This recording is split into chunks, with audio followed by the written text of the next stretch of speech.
Hi, I'm Bill O'Reilly. Thanks for watching us tonight. We are all in danger. That is the subject of this evening's Talking Points memo. We have been closely watching this oil chaos, and it is becoming clear that high fuel prices will be the most important issue in the upcoming presidential campaign. Our enemies now realize they can wreck the U.S. economy by creating hysteria in the oil market. Listen to this. It costs Saudi Arabia less than $2 a barrel to produce oil, less than $2. Last week, OPEC charged $138 for that barrel. Simply put, if the escalation of oil prices continues, the world will go into a steep recession, perhaps a depression. Salaries in America can't keep pace with rising fuel prices, and every little ding in the world causes speculators to bid up oil prices. We're paying $4 a gallon now. Next year, the price could be much higher. We now know that Israel will attack Iran if that country continues its nuke buildup. That kind of an attack will put oil well over $200 a barrel. We also know that radical Islamists and aggressive socialists like Hugo Chavez are using oil money to create terror and havoc. It is also apparent that Iran will continue to cause trouble in the Persian Gulf region with the goal of destabilizing Western economies. So, are you getting the picture here? Congress must act, and fast. There are two solutions that are possible within a few years. First, flex fuel vehicles, and second, fast-tracking nuclear power plants.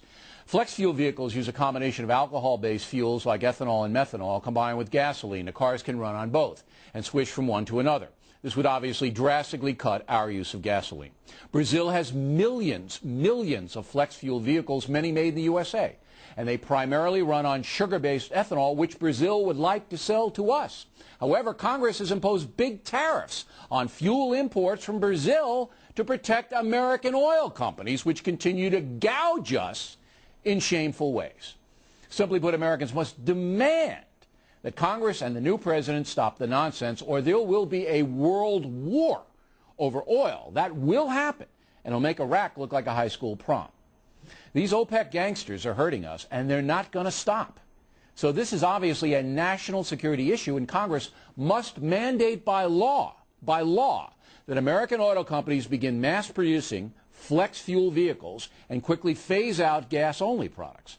Also, we must begin drilling in Anwar and other places. We can't drill our way out of the mess, but we can better protect ourselves.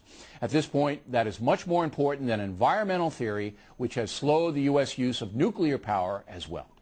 A combination of flex fuel, nuclear, and increased domestic oil production could save this country in 10 years. If we do not do this, and starting now, every one of us will suffer. Every one of us. What say you, Barack Obama and John McCain?